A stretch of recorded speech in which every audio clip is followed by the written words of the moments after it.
Good morning, good afternoon, good evening. I'm hoping that everybody can hear us and see us if you have your screens on.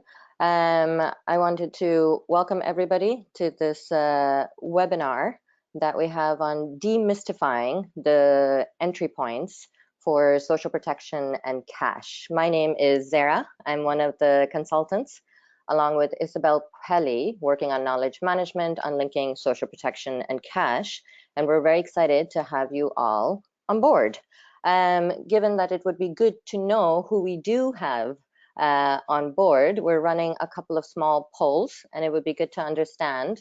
And I'm going to look to the organizers to put up our first poll so that we can understand, are you, yes, if you can select one of the following, please. If you're a social protection specialist, if you are a humanitarian practitioner specialist working in that part of the equation, if you are both, because some of us are both, or if you are neither. So it would be interesting for us as the different panelists who I will introduce in a moment to know what,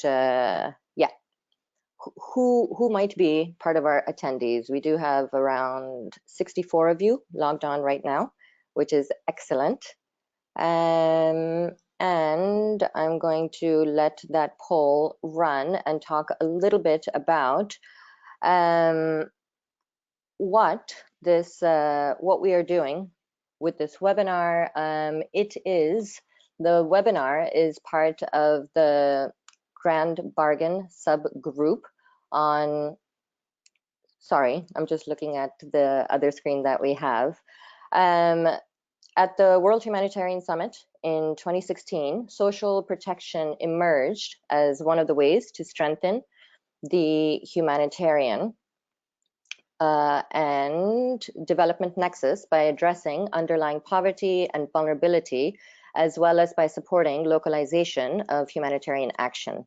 A subgroup on linking social protection with humanitarian cash was formed about a year back as part of the overall Grand Bargain cash workstream to further the commitments made. And this is co-led by UNICEF, IFRC, and DFID. So I'm just going to start with that introduction and then go more into the webinar series. And I'm going to pull up my screen. Sorry about that. Yes. And we can see from the poll that we've got quite a few social protection specialists, 17%, 57% of you are humanitarians, both in terms of 13% and neither 13%. And that's excellent because it gives us, the panelists at least, a chance to be able to figure out how to tailor their comments to everybody. If we can go to the next slide, please. Right. So I'm going to do a quick introduction of the different panelists that we have with us right now. We have Valentina Barca. She is an independent consultant with a focus on how delivery systems, specifically design and implementation aspects of it, can facilitate the responsiveness, inclusiveness, and effectiveness of social protection systems. Valentina, if you can just wave and then everybody can see who you are. Thank you. We then have, I'm going to then go to Nupur Kukreti, and I'm doing this in the order of in which people will be speaking. Nupur, if you can wave. Hi. She's a policy specialist working with UNICEF in the social policy section. She focuses specifically on policy and programming on social protection in fragile and humanitarian contexts, including linking humanitarian cash transfers with social protection. After that, we've got Emily Henderson. Emily, wave. Thank you. Emily is the humanitarian advisor working in DFID's social protection team, leading DFID's policy work on the linkages between humanitarian assistance and social protection. Our last speaker is going to be Annika Sjoberg. Annika? Yes. Annika is with she's been working with UNHCR since 2006 in several different roles. In her current role as a senior cash officer, Annika is engaged in efforts to include refugees and others of concern in social safety nets whenever possible. And if we can go to the next slide, please. We also, by the way, have Isabel Palais, and I should have mentioned, and this is about the webinar series as well. Hi, Isabel. So Isabel and myself are the two consultants that have been asked by the Grand Bargain subgroup to look at knowledge management on this topic. So the webinar series, as I already mentioned, is hosted by the Grand Bargain, Cash subgroup. The topics that we are looking at are based on a learning needs assessment that we have looked at. And the reason for this piece of work was there was the need for better dialogue and knowledge sharing across the humanitarian and development stakeholders. And as the co-lead of the Grand Bargain subgroup on linking social protection and humanitarian cash, UNICEF has been initiating the process for knowledge management on this issue.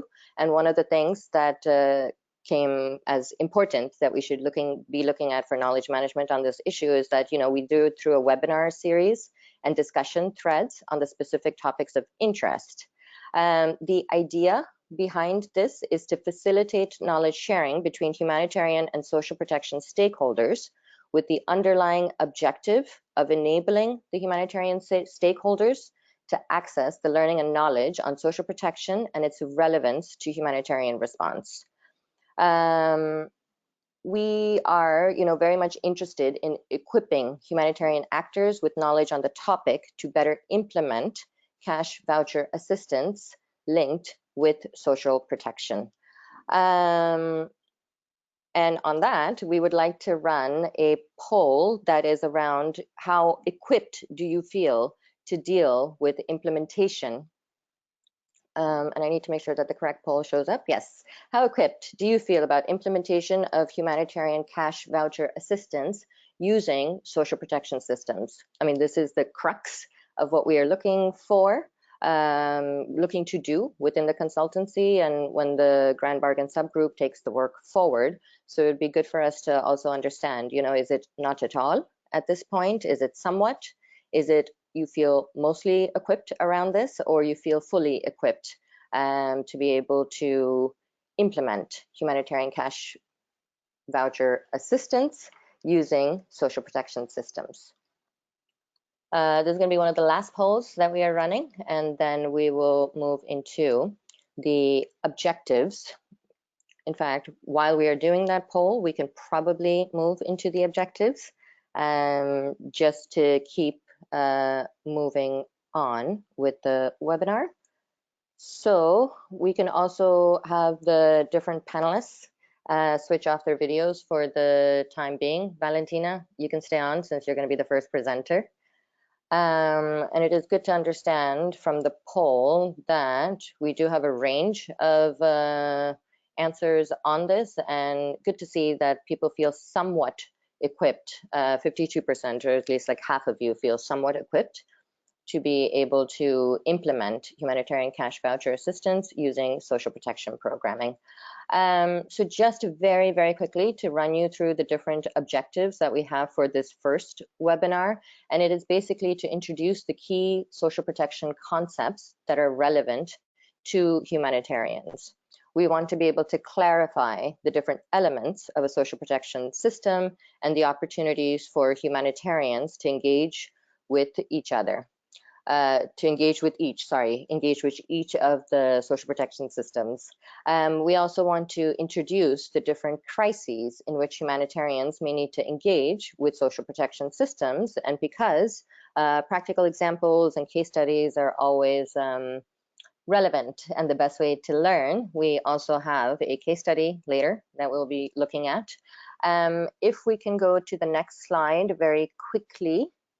And I have already sort of highlighted that we will be doing this, that we've got the 4 presenters who will tackle the topics.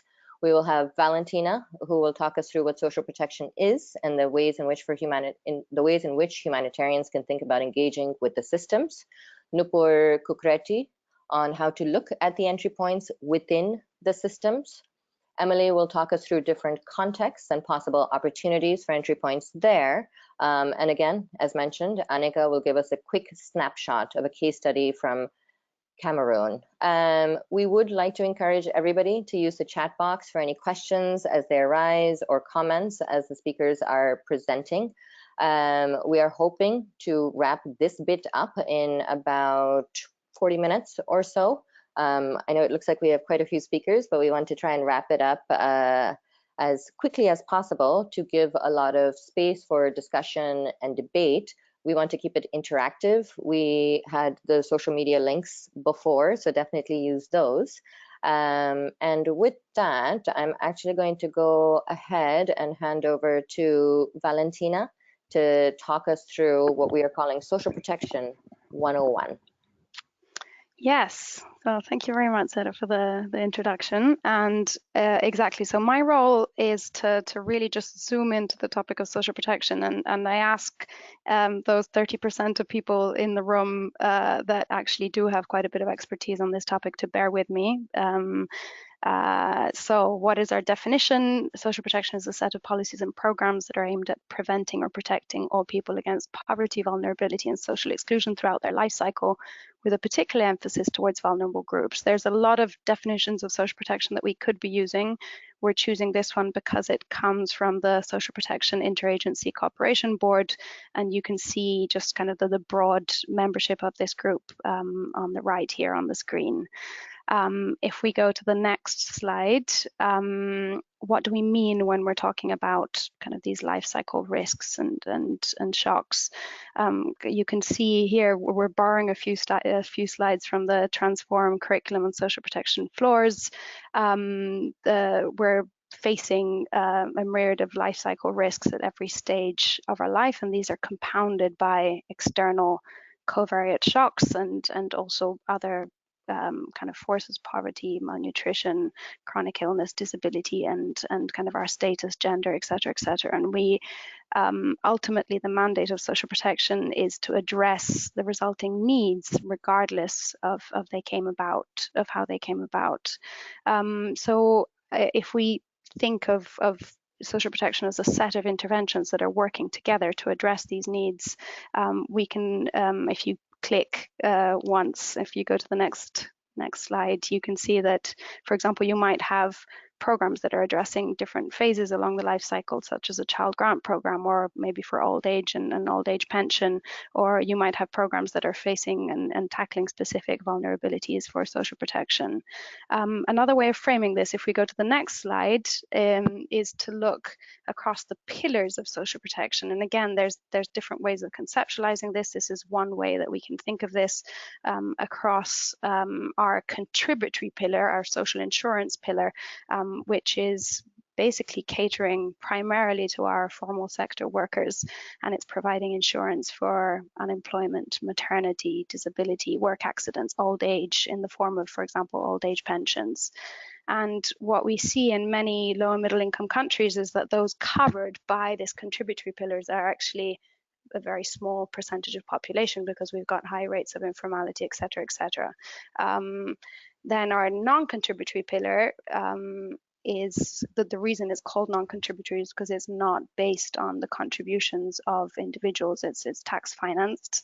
That's broadly synonymous with social assistance, broadly synonymous with social safety net, and you have a myriad of possible programs falling under this bucket, including our social transfers, which can be monetary, kind of, so our social pensions, our universal cash transfers, our conditional cash transfers, non-monetary, so in-kind or semi-monetary, such as vouchers, etc.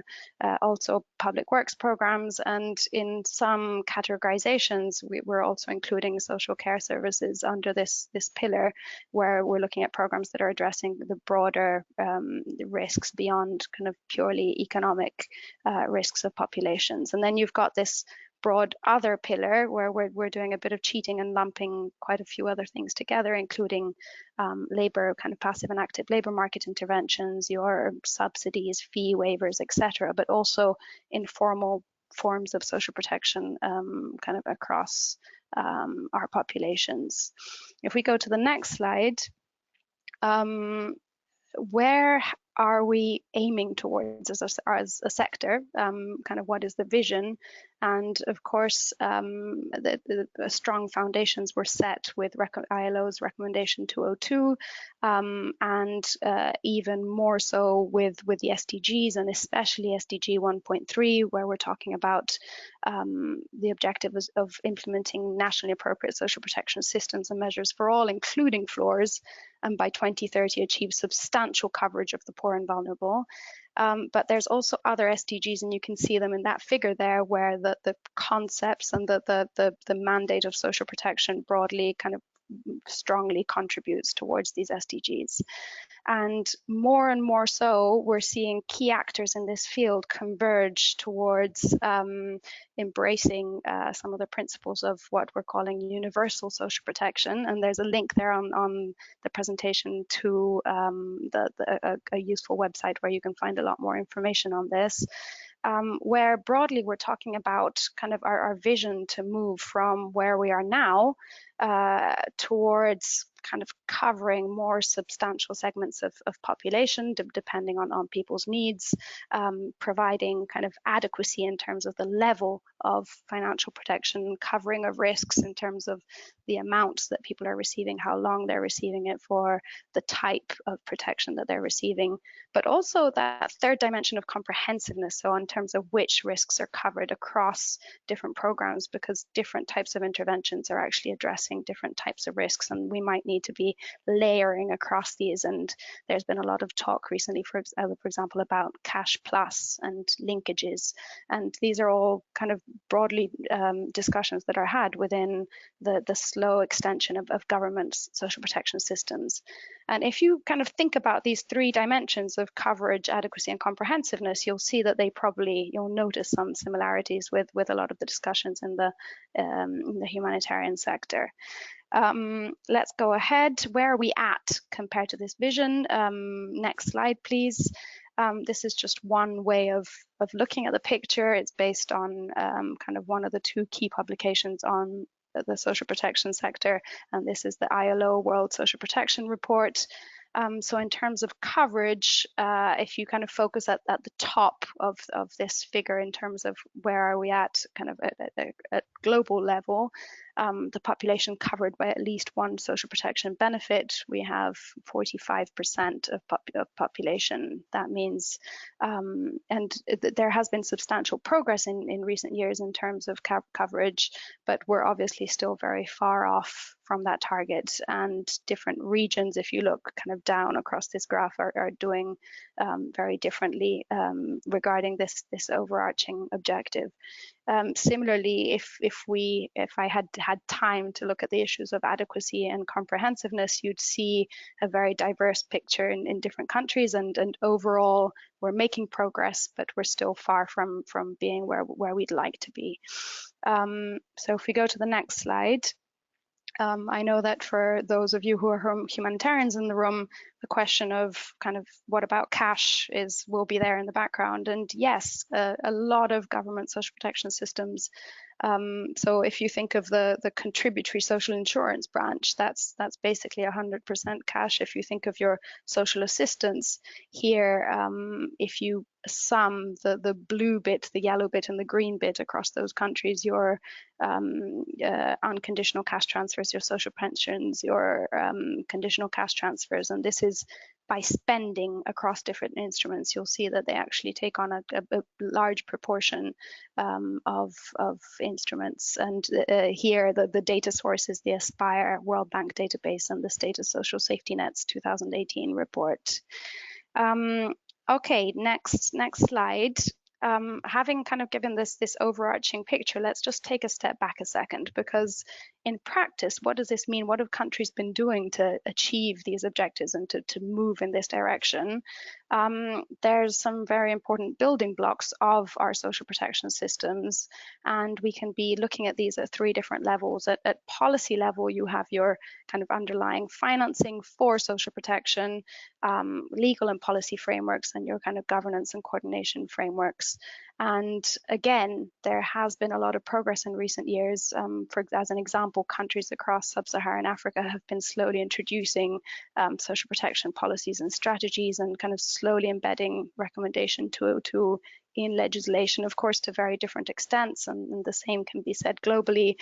There's been a lot of kind of useful progress in terms of looking at options for financing, sustainably financing social protection, and the ILO has done some really important work in this space. And similarly for the governance and coordination of social protection. In terms of program design, so the array of different programs that compose a social protection system, there has been a lot of work on targeting design and kind of the setting of optimal transfer levels, kind of based on needs, the level, frequency, duration of transfers, etc., etc. And overall, what's important is how these are set across different programs that play different functions and cover different risks and needs in a social protection system. And in terms of administration, in terms of delivery systems, any program broadly goes through similar stages. Your outreach, kind of communication stage, registration of potential beneficiaries, then enrollment of actual beneficiaries based on any underlying targeting criteria, payment or transfer of whatever services are being transferred. In many cases, but not always, kind of some form of case management. Complaints and appeals are not always taken incredibly serious by government social protection programs, but they are increasingly so, etc., down to information management, where we all know about the emergence of social registries that are integrating the gateway functions of registration for social protection, and integrated beneficiaries that are integrating the sort of M&E function across different programs. And in fact, there I have on the right, you can see all those other little squares. This is saying that some of these dimensions are increasingly cutting across programs. There's so integration across programs, kind of trying not to have fragmented systems where each program is delivered by different actors in a separated fashion is something that social protection has made a lot of steps forward in recent years. So if we go in the last slide, what I wanted to say, and this is actually to hand over to Nupur, is I'm sure many of you have engaged with kind of the framework that was first defined in the DFID shock responsive social protection global study, and then subsequently kind of embedded within a lot of the research kind of with the World Food Programme in Latin America and the ASEAN region, and most recently the SPAN guidance on these topics. Ultimately for us, from the social protection system perspective, there's a lot that can be done in terms of system strengthening. This symbol you won't be recognizing, but it's kind of core system strengthening, which is relevant no matter what type of shock, because ultimately the needs that are generated from different shocks are kind of the core mandate of social protection. There's a lot of design tweaks, that second systems and adaptations that we definitely want to be considering for our social protection systems, in terms of aiming to enhance resilience of populations, making sure our core systems don't collapse in the case of a shock, and kind of making sure our core programs are better able to address the vulnerabilities that are brought about by covariate shocks, especially in contexts and always in contexts where these are repeated shocks that are actually not and shouldn't be crises. So let's think of our seasonal stresses, etc., etc. And then if we continue down, you can see that there, of course, social protection actors recognize that the potential for external actors aligning, especially where systems aren't in place, and sort of slowly setting the foundations for future systems, and piggybacking on these existing delivery systems and building from what's there. And that's what Nupur will be talking about. Down to kind of at the very bottom, what's been almost discussed too much up to date, which is your vertical and horizontal expansion. So having said that, I'm going to hand over to Nupur, because she's going to kind of tilt this round and look at it from the humanitarian perspective. Where are the entry points? Thank you. Thanks, Valentina. And can we have the next slide? Thank you for presenting what social protection is and how it is kind of laid out. What, as a humanitarian, when I started engaging with social protection, what really helped me was this picture. Can we have the slide, please?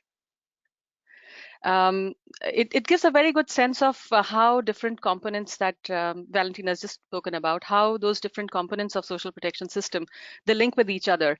And so from a humanitarian perspective, when we talk about entry points for humanitarian stakeholders working on humanitarian cash transfers, this makes it much easier for us to identify what those entry points could be. And in terms of entry points, they could be entry points for preparedness, they could be entry points for response and recovery. Next slide, please.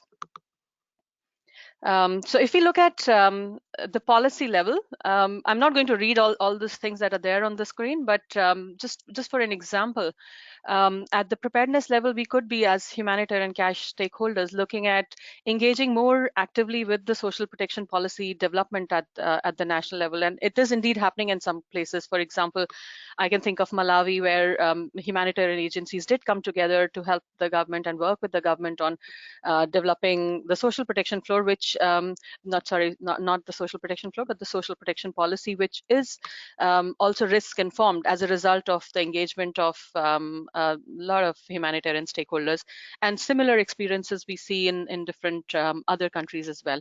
So that's one entry point. More from a preparedness perspective, we could be looking at coordination as well as a part of our preparedness activities. In Madagascar, for example, we have agencies, humanitarian agencies and agencies working on social protection, including the government agencies, working together in a coordinated fashion. And there are 12 principles that they've come up with in Madagascar on how we engage better together in linking humanitarian cash transfers with social protection. So there are some of these examples that are happening, and I wanted to share those here. In terms of response, we could be looking at transferring resources to the government for delivery of cash transfers through the social protection system. And indeed, that's again happened in a couple of places, Nepal being one of those. Next slide, please. So if we look at the other cog, which is the program, and Valentina has very nicely explained what these different programs could be. They are contributory, non-contributory, conditional, unconditional. But from a humanitarian cash perspective, largely speaking, the social assistance or social transfers and public works become much more important when we start talking about practical linkages. Of course, there are links with other social protection programs also, but these are more important, I would say, at this stage in the discussion and debate on linking. So here we could be looking at as a preparedness measure, we could be looking at pre-identifying what might be those social transfer programs or the conditional cash transfer programs or the public works program that align better with the mandate and the kind of programming that our agency does or could be supporting. And when we do that, we could be trying to invest a bit more in terms of what do these programs what are these programs trying to achieve, and how best could our humanitarian cash transfer program help with strengthening what the government already has in place. And even if the government has plans of expansion of these programs, we could be looking at what could we do as humanitarians in our humanitarian cash transfer program to strengthen these programs that are run and managed by the government in the long run. In terms of response and recovery, we could be aligning our design of the humanitarian cash transfer programs with these programs so that the convergence becomes easy and it does not cause too much confusion at the community level. We could be looking at filling gaps in needs in case the government is taking responsibility of reaching out to people in times of crisis on their own. So there could be many ways we could be linking on this. Next slide, please. Then when it comes to the administration system, as Valentina explained, these could be aligned with specific programs, or they could be for the entire social protection system as such. And increasingly, there's a move to make these administrative systems more aligned to each other, and so that there is an integration of all these programs. So here we could be looking at preparedness in terms of providing evidence, building evidence, Humanitarian cash stakeholders have been working a lot over the years with financial service providers. We've been working on um, um, the grievance mechanisms. We've been working on building registries. So that's a lot that we can contribute towards preparing these systems. At the same time, we could be leveraging these systems as a part of our response and recovery activities. And we do that. I can think of a lot of examples. Most recent one being in Indonesia by World Vision, and then previously I do remember Oxfam's work in Yemen, where some components of the administrative system were used to deliver parallel humanitarian cash transfers. And in that process, when we do that, we help in contributing towards the strengthening of that system as well, to operate at larger scale than what it currently does. Next slide, please. So when we talk of evidence, that this is what we in UNICEF see as something which really defines and influences what the policy programs and administration of social protection systems are, and this is what defines and influences and strengthens. So it's really the evidence base that helps a lot, and this is where again humanitarians and cash transfer stakeholders can play a big role, and indeed we are doing that. To be honest, we could be playing a big role in conducting social protection system readiness assessments to figure out well in advance of a crisis whether social protection system, whether we could align with the social protection system, or whether we could leverage part of the system, or whether we could be delivering a parallel humanitarian cash transfers which could help in strengthening and influencing a social protection system. That's one. But the other important part that humanitarian cash transfer stakeholders could play is in terms of poverty and vulnerability analysis. We know that quite a few of the social protection programs are designed to address poverty and vulnerability based on life cycle of people. Very often these social protection programs are not risk informed, and that's a big role that humanitarian cash transfer stakeholders could play here by bringing in the whole element of vulnerability to crisis, and influencing that to influence the policy, the program, and the administrative systems of the social protection system. Next slide, please. Now we know that it's all nice to talk about aligning and linking with social protection systems, and we know that social protection systems are not the same everywhere in all the contexts, and who would know it better than a large part of the audience today in the webinar who are from a humanitarian perspective. So we have we may be faced with a situation where we see a range of social protection system, the maturity of those systems. So our entry points are defined by the maturity as well. We may be in a context where there is a mature system, and there on the other end of the spectrum we may have no system at all. So what could humanitarian cash transfer stakeholders do in this? Next slide, please. So if you look at the context where there is a mature system, we could be looking at supporting governments. And this is where the assumption is that the governments may be taking a larger role. Of course, the political dimension does play in here, but in most of the cases, we would expect governments to be fully in control and responding to the needs of people. And in this kind of a context, we could be just playing a support role by providing evidence, by supporting in delivery, by filling gaps. And on the other end of the spectrum, next slide, please, where we have non-existent social protection systems, we could be looking at parallel humanitarian cash transfers, which could help with setting up the basic building blocks for a social protection system. I can think of Somalia here, where over the years, humanitarian cash transfer stakeholders have been implementing a lot of cash transfer programs, and that has culminated into now a discussion on building blocks for the social protection system. There's a social protection policy which is risk informed and from the efforts of humanitarian agencies. and it has been released recently, and now there is this discussion and a program which is being designed to build up the basic blocks of a social protection system. And indeed, a lot of work that humanitarian agencies have done actually feeds into the development of the social protection program in the safety net, building blocks of a safety net program in Somalia. It's similar discussions happening in Afghanistan and other contexts as well. Then there might be situations where, next slide please. There might be situations where there is a social protection system, but it is on the verge of collapse. And this is where, as humanitarians, we could be playing a role in terms of maintaining or preserving the social protection system by either stepping in to roll out the social assistance to a larger population. And if there is possibility, then strengthening the system in that process and future-proofing it, and then eventually handing it over to relevant authorities in that context. UNICEF's work in Yemen is one such case, and I will not talk about it here. Hopefully we can have a webinar at a later stage on that. Next slide, please.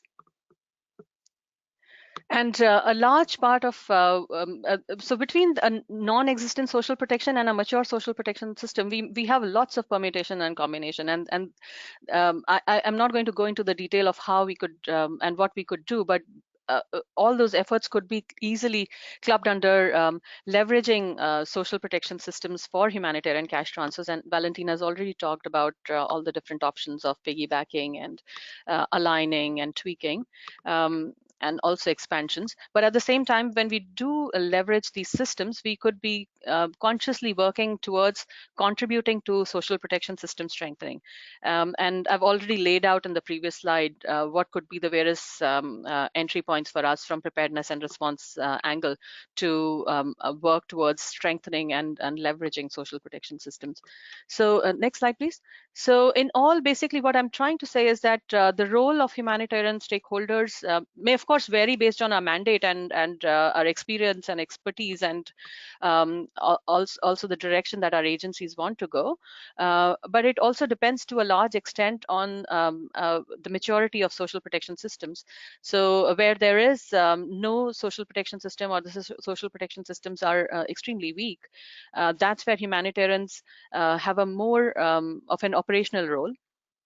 And as we move towards more mature social protection systems, our operational role becomes rather limited. But at the same time, the role for influencing becomes much higher. And this is where we need, and when we work on linking humanitarian cash transfers with social protection, it's extremely important that we work very closely with stakeholders that work on social protection, because they also have plans, and they've been working with governments over a period of time to strengthen those systems. So as we see this triangle moving, narrowing down towards the mature system, I would see a similar kind of a triangle which has a larger role for stakeholders working on social protection in the context where there is a mature social protection system, and their role becoming limited and marginal where social protection systems are rather limited. So with that, I will hand over to Emily, who will talk about the different contexts and the entry point for humanitarian stakeholders in different crisis contexts to link humanitarian cash transfers with social protection. Thank you. Thank you, Nupur. So I think we could wonder at first, we could think that the existence of a nationally owned social protection system or a system existing there would be a prerequisite to start thinking about linking humanitarian assistance, humanitarian cash, and social protection.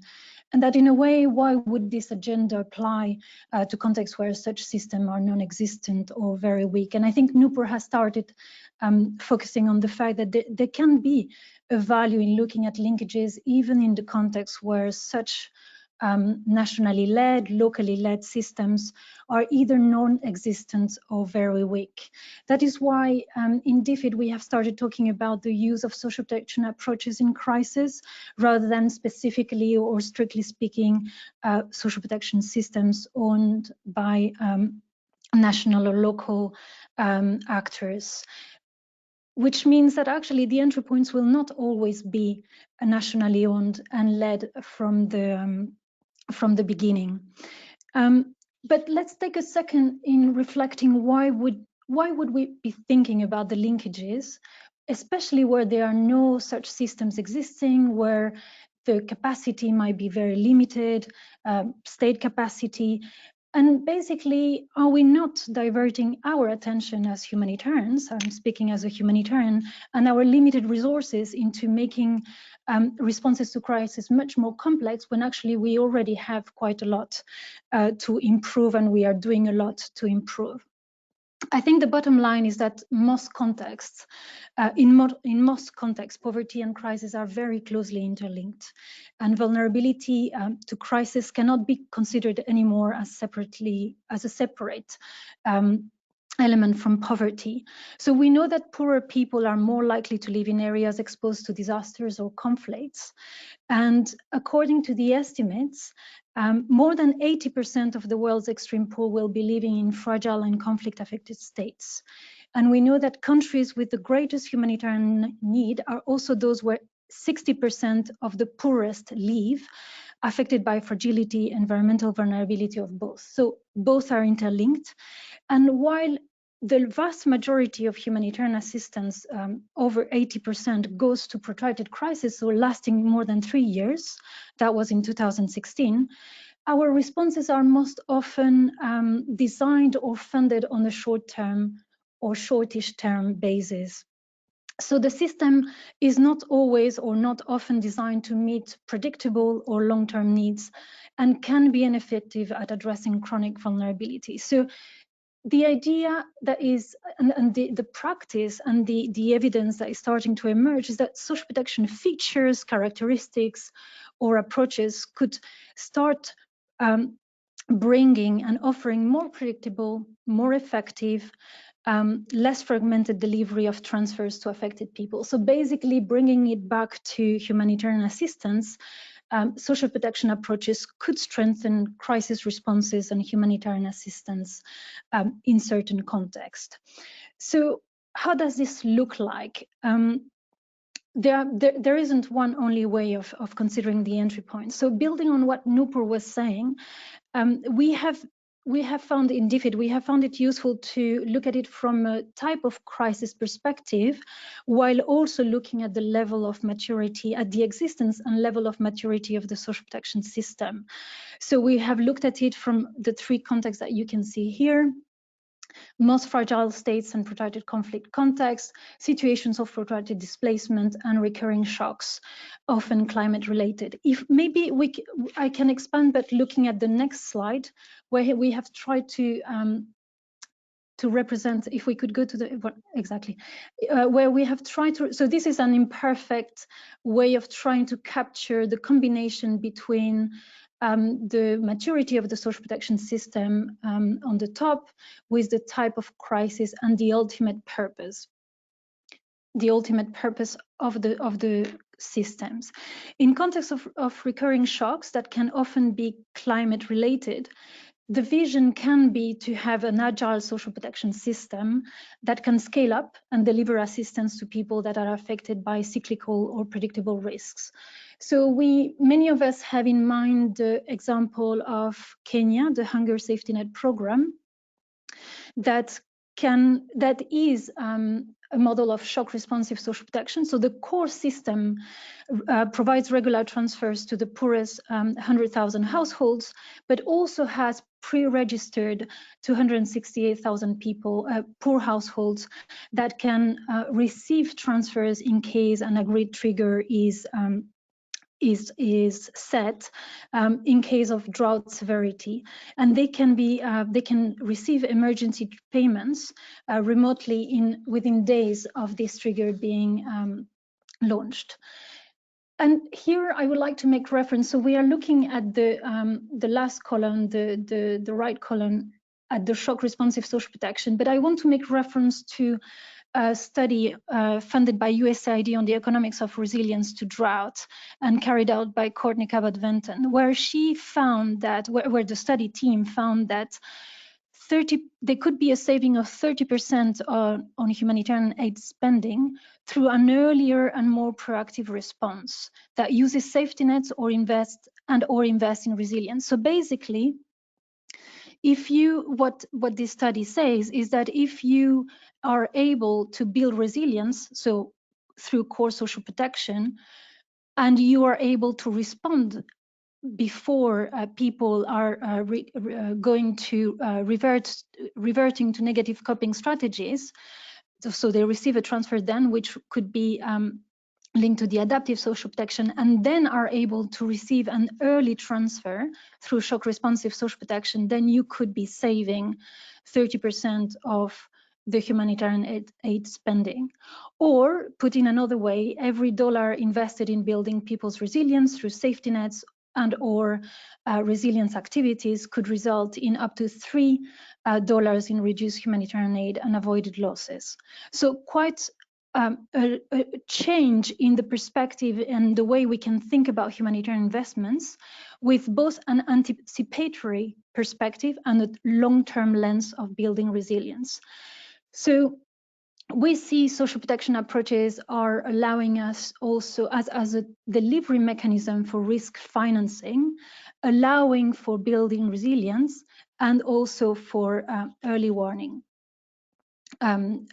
for delivering early warning as a channel.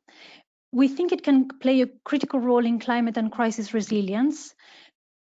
Now, if we look at most fragile contexts and protracted conflicts, the vision, so looking at the left box in most fragile contexts, the vision can be to work towards systems that offer more predictable, efficient, and less fragmented delivery of transfers to affected people than existing humanitarian efforts.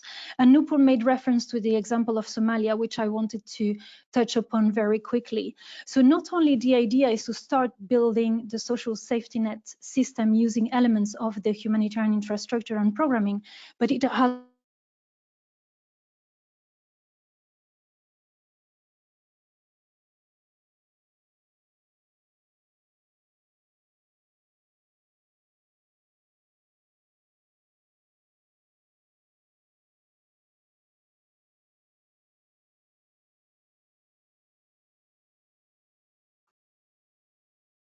Hi, it seems that Emily's presentation may have frozen for a second.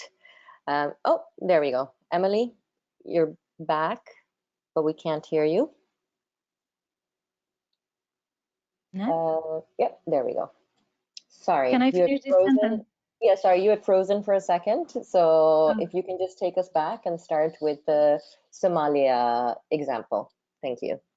Oh, sorry, I didn't realize. Sure. So I just wanted to add, because Nupur talked already about the Somalia example, but not only the social safety net can start being built based on elements of humanitarian infrastructure and programming, but also there has been a process of harmonizing humanitarian cash and reducing the fragmentation so that it can support the building of the social safety net. And I think it shows how we can use the humanitarian investments to build systems. The last point I want to talk about, and very quickly because Annika is going to give a much fuller example, is situations of protracted displacement, which is at the bottom of this diagram, where the vision can be to ultimately integrate IDPs and refugees into national social protection systems where possible, or at least starting by aligning humanitarian and social protection systems. I want to give, and here how far you can go also depends on the capacity of the system and the political willingness. I want to start talking about, to finish by talking about the Jordan example, where the vision is an increased alignment between humanitarian cash and the national safety net, with a potential thinking into potentially moving caseloads under the national system. This is currently not the vision shared by the government, but something, because there is a financing capacity issue, but this is something that we could be thinking about. So these are the ways that we have found useful. Again, this is not the only way of looking at entry points, but something that we have found useful. And I will now hand over to Annika. Thank you. Thank you very much, Emily. I have been asked to just give a snapshot of a case study from Cameroon, where we really come from a sort of cash assistance perspective in looking at how we can align cash assistance with the social protection system. So before I go into this, I just wanted to talk about some key elements, especially when you work with non-nationals in terms of social protection. So it has already been mentioned by Nupur and Valentina that we have a lot of weak social protection systems. And of course, where displaced are living, this is very much, the reality. So I cannot highlight the importance of making the development and humanitarian nexus work and really building these systems, learning on each other's sort of experiences. There are some preconditions, of course, in refugee settings that I just wanted to highlight very quickly. So, for example, if a refugee doesn't have the freedom of movement, maybe not the right to work, maybe not have the, access to land or even accessing financial services, aligning then cash assistance to that of the national governments may be challenging. You really have to make a thorough analysis to see that that you are meeting the very much basic needs. So another point that is very important in refugee settings is, of course, the building incentives for the inclusion of refugees in social protection systems. So I'm talking about, showing that by including refugees, your GDP can go up, or the contribution to the local economy is very real and very important, etc. And this is something that UNHCR is working very hard on, together, of course, with other humanitarian and development partners. And UNHCR put out a guidance which is very much built on sort of the scale that Nupur showed earlier. So looking at how you align cash assistance in different situations with weak capacity of the social protection system, stronger, and then strong sort of capacity. And it's very much also about sort of what kind of analysis and preconditions need to be in place. Next slide, please. So let's move to the Cameroon case study. So in Cameroon, the government of Cameroon has generously welcomed and accepted the inclusion of refugees in the national social protection system. We're talking about the refugees from the Central African Republic, of whom about 250,000 live in Cameroon. They are now supported by the World Bank. IDA 18 is basically a refugee window in the World Bank supporting programs, in which they invest in refugee-dense areas. So there are 4 pillars in Cameroon for this program. It's health, education, infrastructure, urbanization, and then the social protection pillar. So for the social protection pillar, they will then include refugees, a certain percentage of the refugees, of course, not the 250,000 refugees. And this is where the cash assistance comes in and how we can align, because some 98% of the CAR refugees in Cameroon live below the Cameroon poverty line. In a vulnerability assessment together with WFP and UNHCR, it showed that some 87% are highly vulnerable or extremely vulnerable. These refugees live in the host community, side by side with the host community, or many are in the same situation. So what we did there was to sort of, meanwhile working on including more and more refugees in the social protection system, we also have to establish a transitional safety net for these refugees.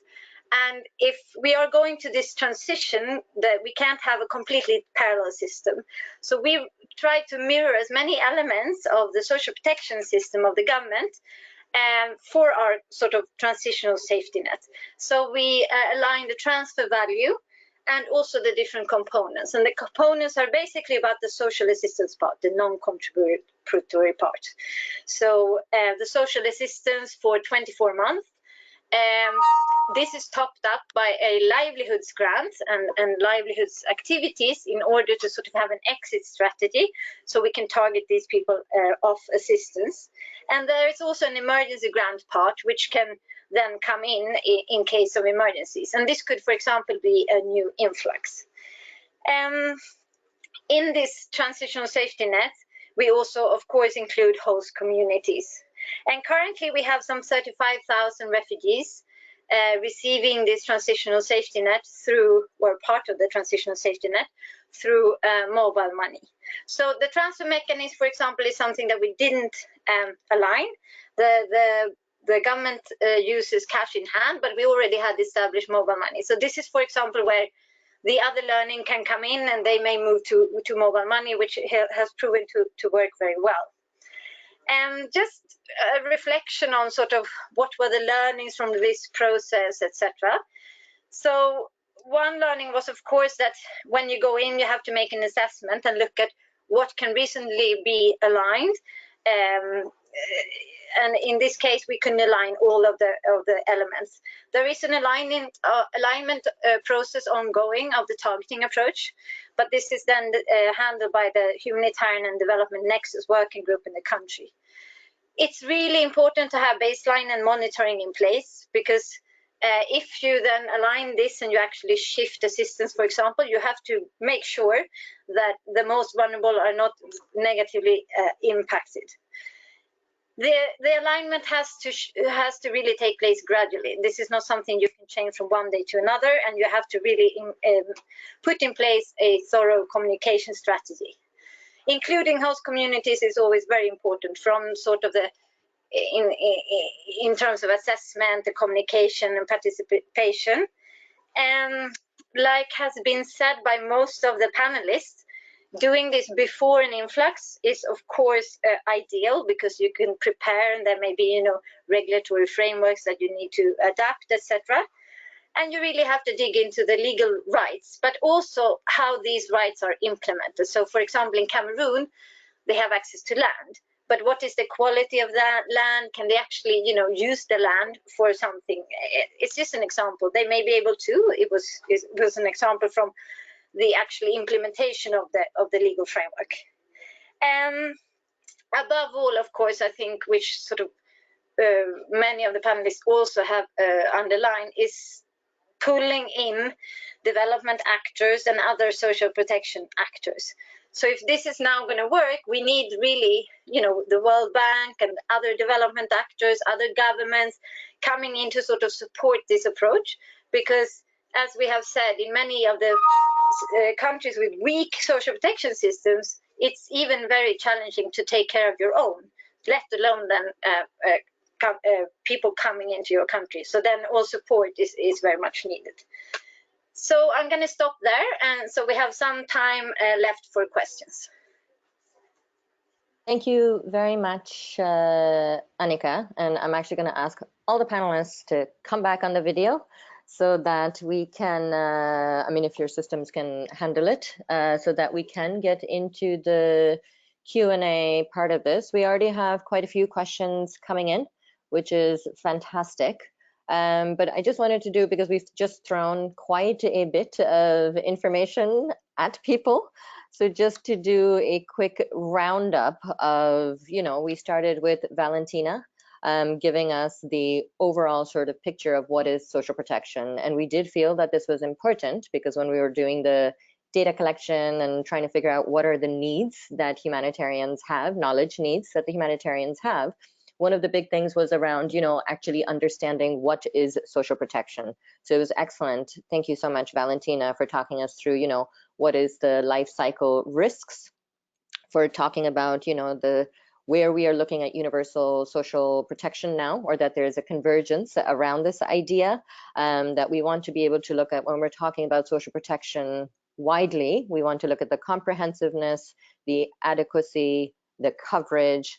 And one of the things that was really sort of coming out for me, at least personally, and in a lot of the literature that we see, is that social protection isn't necessarily the magic bullet either to link to, because social protection actors themselves are looking at system strengthening. This is the core mandate of social protection actors. So as much as we as humanitarians are like, great, let's go in, humanitarian development nexus, let's link up where we can, we have to be quite cognizant of the fact that social protection systems themselves within a country may require strengthening and resilience which is very much what Nupur was then sort of talking us through in terms of the maturity of a system and what it can look like. Can I just very Yeah. quickly add something to that? Sometimes it's very easy to say kind of a country with high capacity, low capacity, and actually that breakdown along the building blocks can be a lot more useful. It's maybe you've got a very strong payment system, but you have no case management, no grievance mechanism, et cetera, et cetera. So it's about looking across those different building blocks. Where is it that we can leverage each other's systems? That's just something I really wanted to make sure that we were all on board with. Yes, and this is what, you know, from the different presentations, and I think Emily actually even said this, it's very much about layering of the different systems. And this is what the last slide that you had up there, Valentina, and one of the sort of papers out there, and we could see it's called Unbundled, and I will ask one of the organizers to sort of put the link out there, but it talked about a pick and mix situation, and Emily's last slide, not that that is a pick and mix situation, about saying here's the different ways that, you know, we can think about it. Where is the best entry point? And this is what we have tried to do in the webinar. Again, very aware that we have really thrown a lot of information at people, but we wanted to give at least our humanitarian audience, but also the social protection audience, different ways of thinking about how we can be working with the social protection system, specifically if we are coming in from the humanitarian side, and within that specifically if we are looking at cash and vouchers. Another point I just want to bring up, and this was from Nupur's presentation, is around the preparedness and how incredibly important that is, and it links to Annika's presentation around, you know, you do go in and you do that assessment. At the other hand, you know, you do need to see what the systems already look like. How prepared are they to respond to a crisis, and what that might look like. And with that, I'm going to, because I think that sort of works well in terms of one of the questions that we had around, sorry, where are my notes, because I want to make sure I can credit the person. It was Kirsten was asking about the difference between adaptive social protection and shock responsive social protection.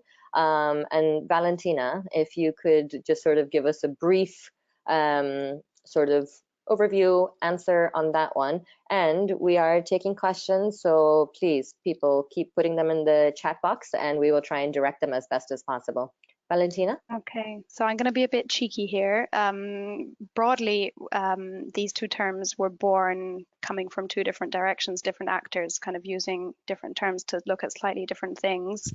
For example, there was a recent attempt, you can go and look, there's a blog post by ITAD looking at the difference between shock responsive and adaptive social protection, and its core thesis was that adaptive social protection is looking at the longer term and incorporating the resilience building component beyond the shock response, and shock responsive social protection isn't. But if you speak to anybody coming from the shock responsive social protection who's been working on this, they'd say simply kind of maybe it wasn't a great focus, for example, within the DFID original study where the framework was set out, but this is a core component of if we want to be kind of risk informing social protection systems going forward. So my ultimate answer would be kind of the Shakespearean, a rose by any other name would smell as sweet. Ultimately, let's not focus on what we call these things, the names. Let's just kind of, when we're talking across different actors, make sure we're talking about the same thing. We're agreeing on functions, what we're trying to ultimately achieve, which we'll probably kind of realize is kind of much more similar than if we're fighting over words. Thanks. And if any of the other panelists would like to jump on to that one or not, go for it, Emily.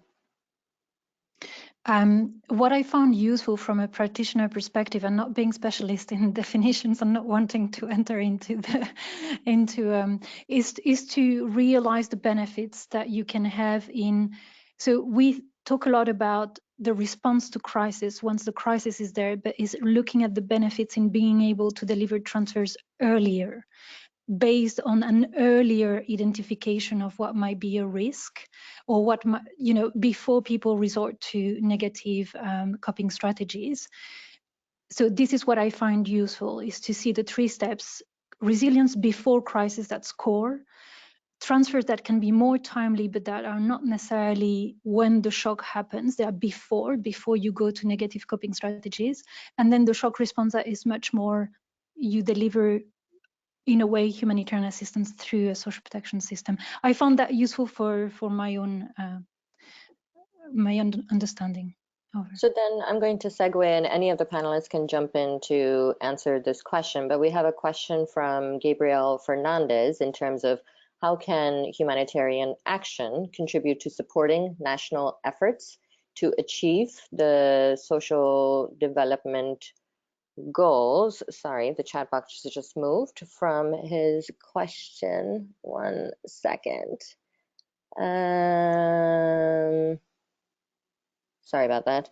But it basically was talking about, yeah, how can humanitarian action be contributing to the SDGs, and when we're looking at it from a crisis to development situation. And I think a lot of everybody's presentations sort of touched on this aspect, but I leave it open to the panelists. But maybe Emily, to start with you in a way, because you know what you were just mentioning and discussing.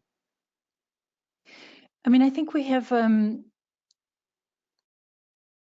I like how you were talking, I mean, Nupur and Valentina, you were talking about leveraging each other's systems. So basically looking how humanitarian systems, or how elements of humanitarian systems can strengthen the national system. So you might find a part of the humanitarian infrastructure, an approach that can be adopted or replicated or tweaked to strengthen the national system. And also going back to an example like Somalia, where currently there is a policy, but until very, very recently, there was no program. And even the program that the safety net program that is going to start is going to use humanitarian infrastructure actors funding, maybe not funding, but actors and infrastructure, and that will slowly build the blocks of a national system. So that is definitely a contribution to how a government might be building its own system. I will leave the floor to others.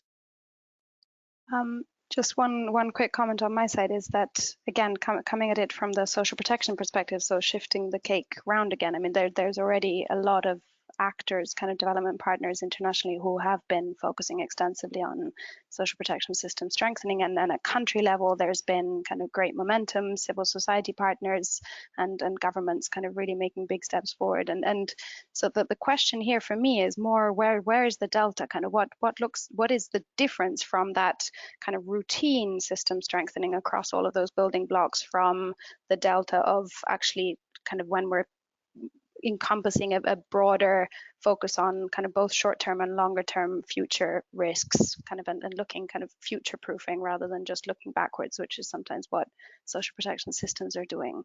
And along each of those elements of the social protection delivery chain, but also across kind of program design features and at that higher policy level, what is it that could look different? And Nupur was really touching on those elements. And just as a kind of FYI, there's a forthcoming Transform module on shock responsive social protection that builds on a lot of the learning on these topics and focuses very much on what this delta looks like, and also the future kind of forthcoming UNICEF social shock responsive social protection strategy. Right, and Transform, just for everybody to know, is this training around social protection and the links to humanitarian. Do I have that correct? Or it is very much, no, yeah. So Transform is very much about social protection floors and kind of building capacity for social protection. But there's this one last module that's being developed is kind of looking more at the intersection of how exactly could we be, as social protection practitioners, working better. It's the other side of the cake of what you're looking at. Yeah. And on, not about the other side of the cake, but we've got 2 quite similar questions that are out there. And Nupur, just to flag that I'm coming to you on this one. Matteo and Louise both have sort of asked about maturity of systems in a way. One of the questions is saying, is there no role for humanitarians if, you know, there is a well-functioning social protection system, and it's referring specifically to the slide that you had put up with the angle going down on that side, on the humanitarian stakeholder side. And Louise had actually, Emily, based on your presentation, was looking at a question in terms of, you know, is a functioning social protection system a prerequisite? What do we do if we're looking at weak systems, etc.? So Nupur, will start with you, and then Emily, for you to be able to answer that question. Okay, so if it is about the slide that I presented, I'm sorry if I gave that impression that there is no role for humanitarian actors when the systems are mature. And if you talk to any of us, I mean, all of our experience does suggest that, you know, there is a mix of systems, and as Valentina said, it's very difficult to say this system is mature and that is not mature. There might be elements of certain systems which may be of the system which may be mature and could be used in all contexts. So that was just a graphic presentation to frame the conversation. There is definitely a role for humanitarians in all the contexts, and there is definitely a role for social protection stakeholders in all contexts. Our role and our engagement may differ and vary based on the expertise that we bring to the table. And so if I look at that context where systems, social protection system exists, it has a good coverage, it's delivering fairly regularly, and the amounts are that are being transferred through social transfers are good enough to cover during a crisis. In those kind of a context, there are 2-3 questions here. One is there a political appetite within the government, for example, to even respond to a crisis? Which may happen in many contexts, that the government might say, oh, well, this is there's this social transfers that we are providing, and no additional cash transfers may be needed. And that has happened in the past. So that's one question. The other is that even where governments are responding to a crisis, there is definitely a role for humanitarians in terms of gap filling. No matter how strong a system may be, there will still be gaps in the outreach. So that's a big role that humanitarians can play. A more important role that humanitarians can play in these kind of contexts is that of influencing. And that influencing can happen through evidence collection, through conducting researches to influence the way social protection is designed and managed. So that it responds to the needs of people when they need it, whether it is to do with crisis, whether it is to do with life cycle based vulnerabilities, or it is to do with poverty in general. So that would be my question. And I mean, I will end by saying that there is a role for everybody in all contexts.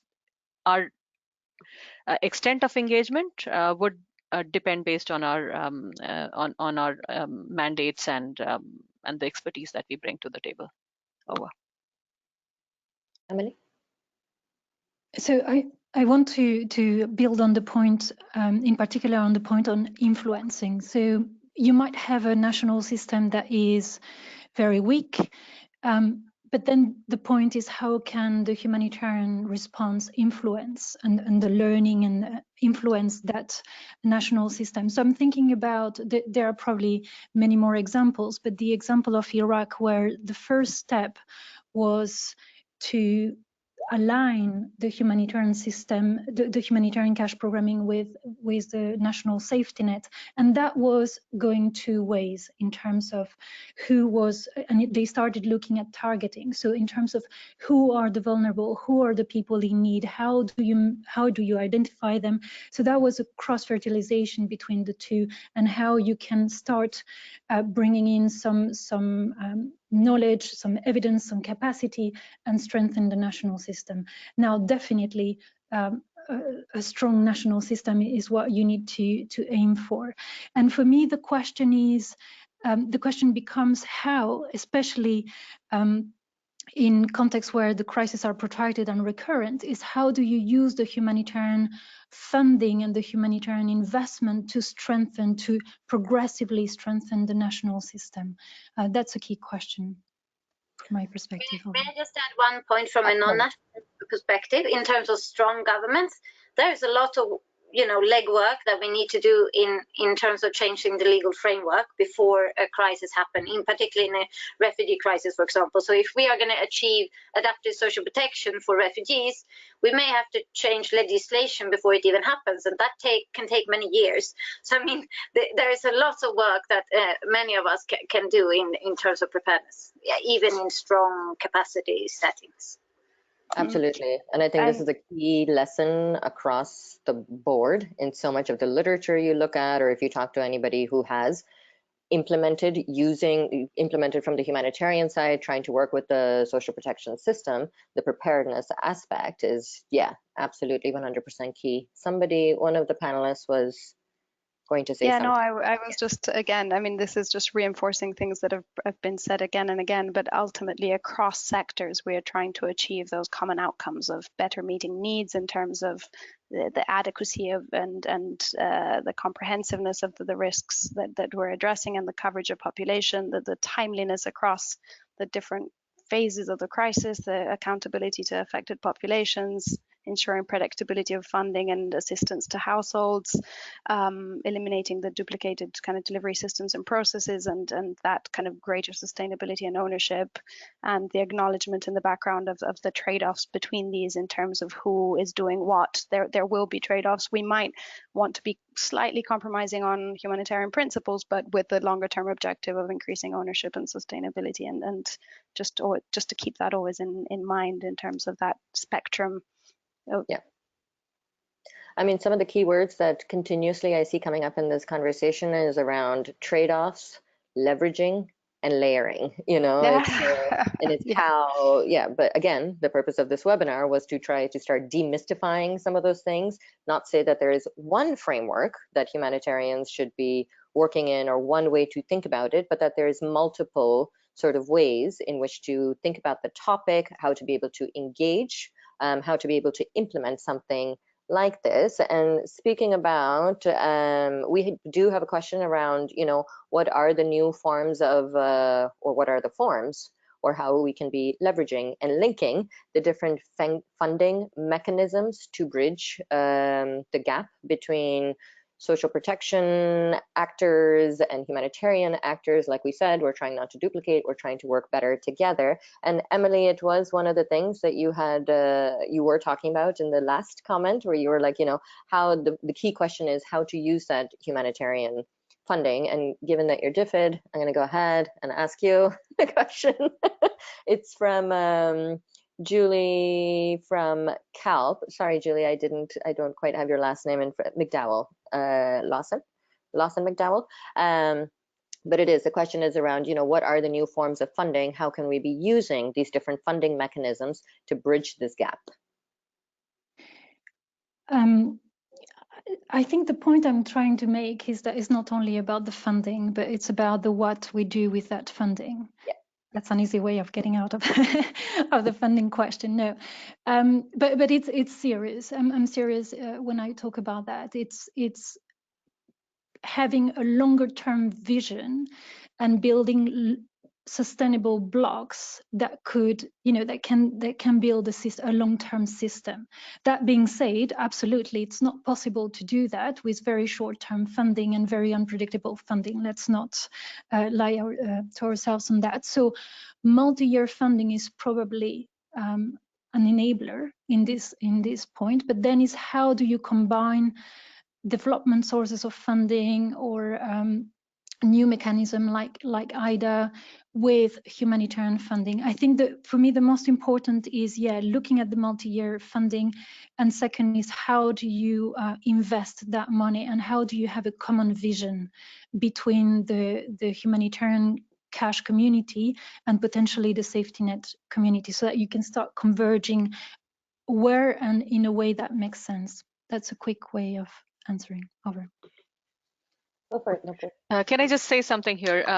I do think that it's a very good question, I think, because we do know that we've been talking about this whole area of nexus, humanitarian development nexus, for a very long time. And unfortunately, I think the funding channels haven't really been aligned with the whole idea. And I also know that there are efforts being made by the donors to try and align as much as possible. IDA is one of the channels that Emily just mentioned. Donors are increasingly looking at providing longer-term funding in certain places. Of course, where the funding goes, which countries it goes, it's a different decision-making process, and not appropriate for me to comment on at this in this forum.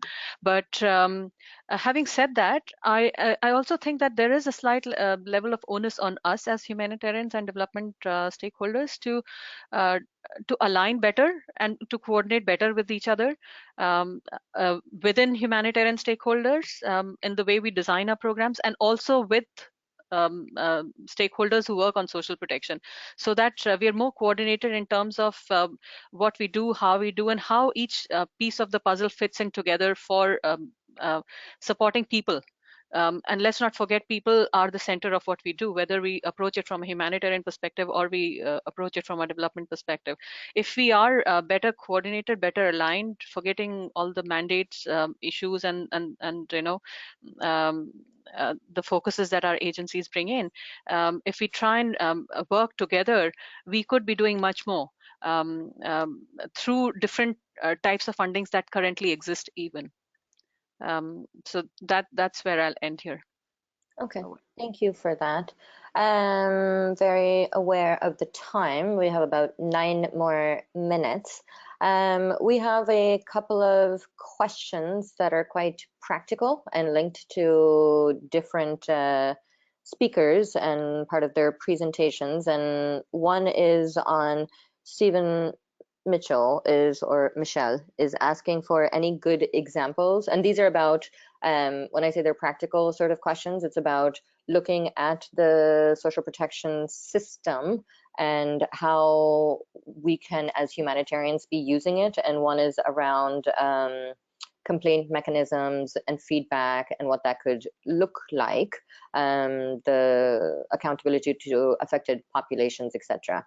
So I think, Valentina, that question was looking at you, but I would be happy for anybody to sort of answer that question. Maybe Annika, this is something that was coming up in the Cameroon case study or not, but linked to the Cameroon case study, there was a question as well from not Dod Kiama, it was, I did not write down who put the question, but it was around exit strategies. And if you are looking at, and it's quite a specific question actually, it's looking at if you are talking about it in terms of adaptive social protection versus shock responsive social protection, what kind, how would exit strategies change around that? But for the purposes of this webinar right now, if you just wanted to give us a little bit around exit strategies, I think given the time, that will probably work better. We also had a question from Dod Kiyama in terms of, is there a case study out there in terms of social protection being linked to a national ID system? But this could be, have we had humanitarians who've been able to use a national ID system and what that looks like? And we know that, targeting, registration, all of these things information management tend to be hot topics on this one, but I want to put out those sort of practical set of questions out there, and Valentina and Annika, I'll be looking at the two of you to sort of start us off on that one. Valentina? Yeah, so on the accountability aspect, again, different governments and social protection systems are faring very differently on that topic. There's a good review of kind of social accountability mechanisms for social protection that was completed a couple of years ago by Development Pathways. You could have a look at that to give you a sense. And of course, part of what's defining how well countries are doing, kind of one of the factors is how much social protection is actually embedded as a right kind of within that country's legislation, for example, within constitution. So you see countries such as South Africa where social protection is embedded in constitution, for example, where there is a right to social protection, and therefore there's quite a strong system of accountability to kind of populations that are reached via social protection, and kind of with the courts playing an important role, where you have ombudsmen playing a role, et cetera, et cetera. In countries where that is less the case, there's the kind of need to create these ad hoc grievance complaints and appeals mechanisms through kind of national hotlines or more decentralized approaches. But they're often, let's say experience is layering up on this topic, and I'm sure again it's one of those areas where there's a lot of potential cross-fertilization across the two sectors, and especially as there's a lot of functions and kind of specific aspects of accountability that are specific to crises that I don't think governments would ever be able to even with their routine systems, to be able to kind of fully do justice to. So that's on the accountability side of things. I'll just take advantage of saying something that has nothing to do with anything, because I've been reminded to remind everyone about the online community on social protection in crisis contexts. It's on socialprotection.org. It's open for anyone to join, and it's really where you can find a kind of vast amount of information on these topics of this intersection between social protection and kind of the broader emergency context. I'll hand over to Annika.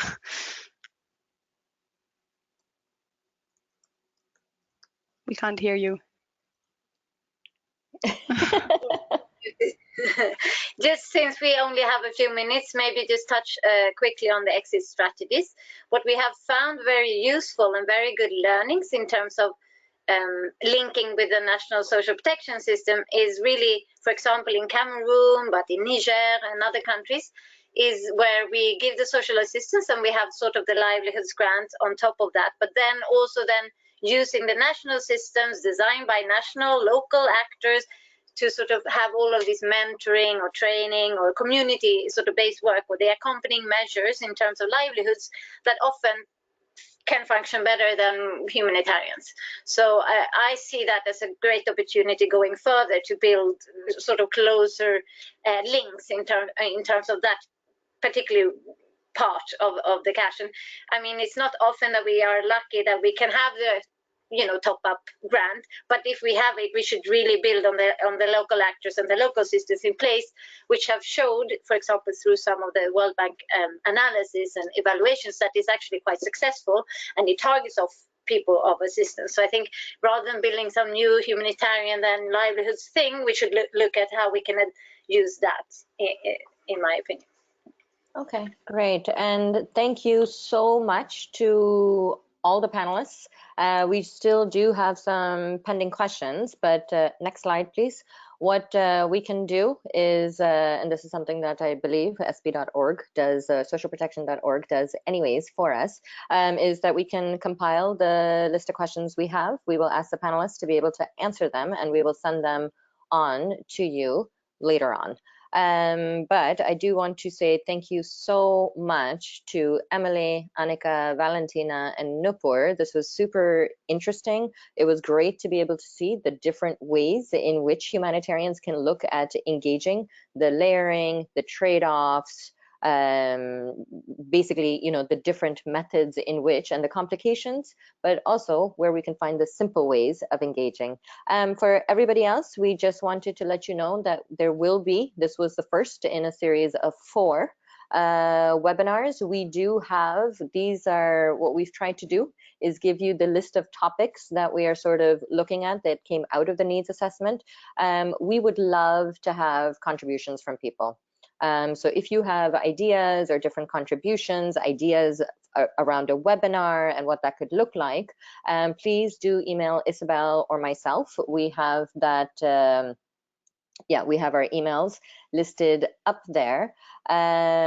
We do also have some Google Docs that we have put out there as part of this consultancy with case studies and other materials that people can be contributing to. Isabel will put that link in the chat box as well. And again, thank you also to socialprotection.org for hosting us.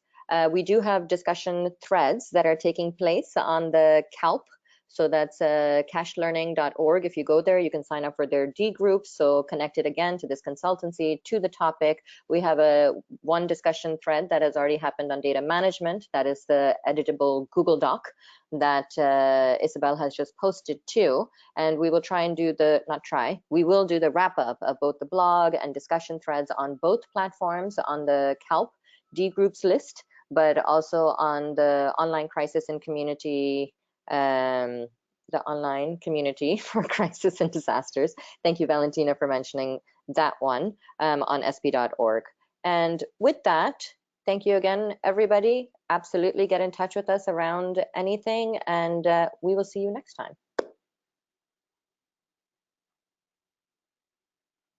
Thank you and bye. Thank you. Bye.